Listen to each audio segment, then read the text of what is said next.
It is Game Bread himself, the legend Jorge Masvidal. And Jorge, man, it's been a few months since your boxing event with Nate Diaz, man. We had seen you in backyard brawls. We had seen you in MMA. Now we've seen boxing. Man, way more fun than I thought it was going to be, if I got to be honest with you. Talk to me about that experience, bro. What'd you think about the whole getting that, opportunity that you had always wanted? It was pretty cool. The fight got pushed back numerous times, so I got 6 months to just really hone in on the craft of boxing, just sharpen my punches. I didn't have to wrestle, jiu-jitsu, other things that would take time away from just doing boxing Monday through Saturday, 2 times a day, sometimes 3 of just boxing and boxing-oriented drills. So I could honestly say I learned a lot. I got in good shape, a different type of shape, because in boxing you're like running every day, and it's different grind than the MMA, but still one hell of a grind. I learned a ton. I met some great people. Shout out to Jorge Capetillo, which was the lead trainer for this whole camp. Those 6 months, man, I learned a lot with this individual and his team and everybody that was around me. So one of the best experiences I had in my life. And the whole time I was out of Vegas, which was pretty cool. I really like the Vegas lifestyle for training. It's awesome, man. So listen, I'll be honest, Jorge. I don't consider myself an expert in boxing, right? Because I watch MMA all the time. I don't get to watch nearly as much boxing. But I thought you won the fight, if I'm being honest with you, as I was watching it. So I'm sure you've watched it back. I mean, what are your thoughts after seeing it back? And do you think maybe the judges got it wrong? I don't think. I know they got it wrong. Nate knows he lost. I mean, hey, it's tough, man. I mean, there was some rounds that I clearly won that all he did was throw air punches or punches at my gloves. And I rocked and socked him. He stayed on his feet. But, I gave him a ass whooping. And then that round would still go to him. It was crazy. I hit him with a 3-piece in the fight, and he backed up, and he put his hands up like this. The crowd went nuts. I was like, man, if I don't knock this dude dead. But I knew it all along, if I didn't knock him dead, there's going to be some bullshit, We try to we're negotiating, because it's different than the UFC. We're negotiating, and we're saying, hey, want a judge from California, a judge from Vegas, and a judge from Florida. They were like, absolutely, no. If we're doing it in California, all the judges from California, he didn't want anything to do with even judges from like Las Vegas. And it was like, it's either that or we're not fighting. I'm gonna knock you out anyways. I don't give a f***. Let it be judges from California. I'm gonna knock you dead is what I'm thinking. It didn't go my way, so whatever, Props to Nate. Obviously, Nate's a legend. It's true. Obviously, Nate's a legend too, so it was a lot of fun. Hey, last thing I want to ask you about boxing. I know there was some talk afterwards about pay and some controversy and all that. Are you good? Did you get taken care of? Are you still seeking some funds? All I can tell you is that I plead the 5th. They saying I can't say nothing. Well, we will leave it at that. I don't know nothing right now, but soon. Soon we may hear more. All right. Soon we may get more, and soon everybody knows, I love it. All right, well, listen, enough about boxing. Let's talk about it. The great thing about when you went to box is you didn't burn any bridges, right? I mean, you worked it out with the UFC. Everything was good. They said you could go do it. So when you said, I'm going to take some time away, I'm going to come back. So let me ask you right now, what's the focus? Are you still thinking about boxing and trying to do that more? Or is it maybe time to get you back in the octagon? But I had a blast doing the boxing. It was fun. It was everything. But there's just nothing in the world that compares to MMA. Ain't shit in the world that's like MMA. I just finished up training at American Top Team right now. It's just the funnest thing I've ever done in my life. There was a lot of nights I went to sleep just missing it, just doing certain training or certain workouts. So I love it, man. Definitely 100% back to MMA. I don't know when I'm fighting, but I'm fighting either at the end of this year or next year. I love it. Someone's going to get the head snapped, so. That's the Jorge one here. All right, well, let's talk about it then. So we know the focus is back on the UFC. While you were gone, a new champion was crowned, Belal Muhammad. Talk to me about him. What do you think about him as a title holder and his win? Man, Belal, wow. I saw him fight his first pro fight. Not his first pro fight. One of his pro fights outside of the UFC in Chicago.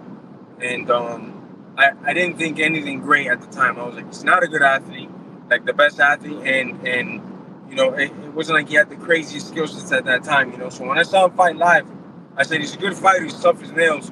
He'll be in the top 10. But I didn't think champ. Then he got into the UFC, started, slowly climbing those rankings. And then there was a time where I was like, he's not going to beat this guy. Beats that guy. Holy smokes, he's improved so much. Okay, all right. But this next dude right here is gonna give him some trouble. If he can get in there, bam, just ran through another motherfucker, and I was like, holy smokes, his level, his that gap that he had him before, that level, he crushed it, man. He just took that over and ran him over, and his conditioning is top notch. You know, he's a guy that if he gets you in this scramble where he's shooting in and he's taking him down, he's throwing right hands, he's getting back in the lane, he wears guys down, and he's doing an amazing job. So I think he put it really well when he fought Leon all together. He looked like a world champion, man, and just it's awesome to see that. You know, a guy that I didn't think was the greatest thing on earth, and he's put in all that hard work, all the attrition that it's taken to get there, and now he's world champion. You know. It's awesome, man. Yeah, he's really put in the work, man. A deserving champion for sure because he made it. So talk about you. Now that we know you're focused on the UFC, what's this going to be about? Is this about trying to make a run to that title, or is this more just going to be about let's book the biggest fun fights that we have stylistically? Like, what do you think the return will be about? I think they're both playing to each other, right? Because if I get, or when I get the biggest fights that I could possibly get, knock that motherfucker dead, they're going to be begging me to fight for a title. So the title run is never, ever out of the question, especially for somebody skilled as me, you know? So I would really want to get just in there, get some good fights, get my timing in there, get that MMA timing, because it's way different than boxing, and then see where we end up at, you know, see what they offer me next after I knock somebody dead.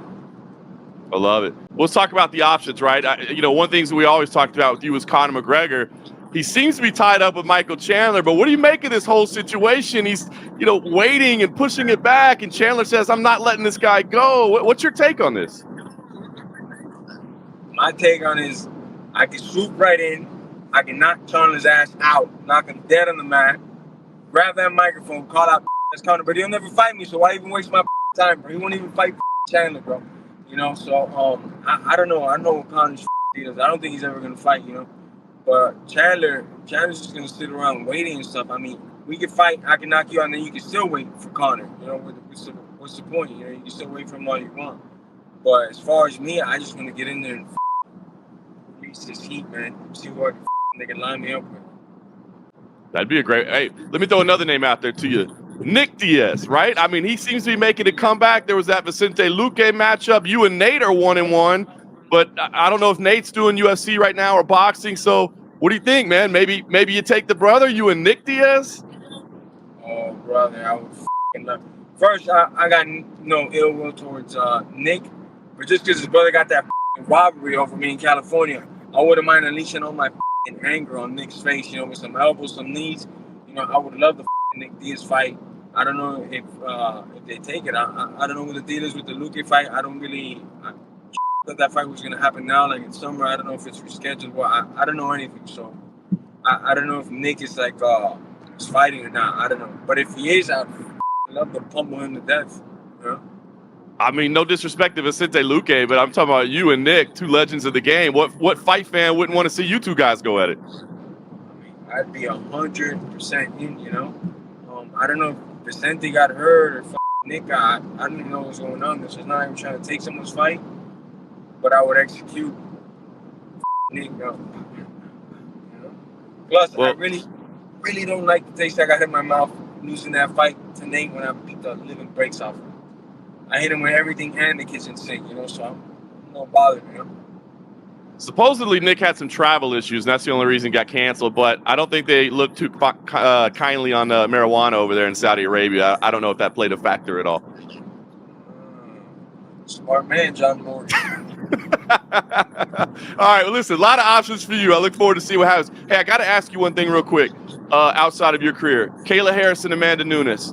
I interviewed Kayla last week, and she was like, listen, man, I like Amanda as a person, but I don't like her talking about American Top Team, so I hope she comes out of retirement because I want to deal with it. Now, man, when I think of American Top Team, I think of Jorge Masvidal. I know you put a lot of blood and sweat with those two ladies on the gym. Would you want to see them fight, or would that be hard for you to watch? I got a lot of love for both of them. Amanda's a f***ing animal. I saw Amanda when she was coming off a loss, and she joined the team, and then I don't know how many victories and belts she racked off consecutively without losing, and it was just crazy to see. They brought in the AT team. They threw everything out of it. They got to show her to get it to the next level, and she took it like a fish to water. And she's regarded as one of the greatest women ever. And since Kayla's been in the gym, it's kind of been that same aura, but for like her grappling style, you know, for as good as Amanda is with the feet, on the feet, that she can knock any on the planet dead, Kayla could snap any chick's joint off, and now she's really starting to hit hard too. So it's one of those fights that when I was at the gym, we always knew like, this is gonna happen. I just want to see it happen, and to me, it has to happen. It'll be the biggest fight in women's history, I think. By the time they let Kayla do her thing, she gets that belt, grabs that mic, Amanda, let's run it. It's gonna be massive, you know, and it's gonna be an amazing fight. You know, Kayla's just catching up. She's catching up so much ground. There was a time where it was going to be a very, very tough fight, and her options were just get her to the ground.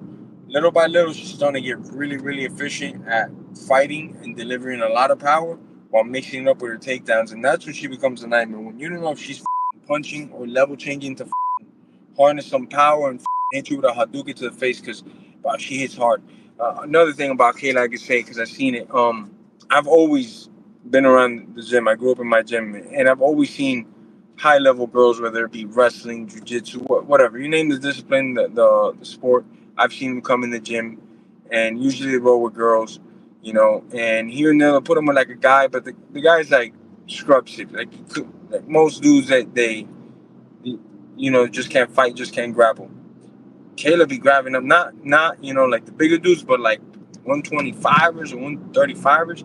She be grabbing these motherfuckers up and tossing them around, like dudes that could actually grapple and throw down. She be mopping them up, and it's just her strength levels on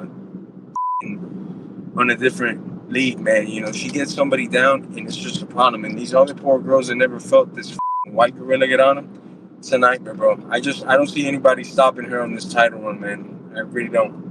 I love it, man. I hope that fight happens. Like you said, not because of any bad blood or ill feelings, just because it'd be a hell of a fight. So I hope it happens. It'd be the greatest of all time versus, you know, the future greatest of all time. And it just happens that they're back-to-back generations like that, you know, but it's a seriously good fight. I love it. Let me ask you about one more ATT legend. Rumblings that maybe Joanna Jedrzejczyk would come out of retirement to fight Jessica Andrade for a women's BMF title.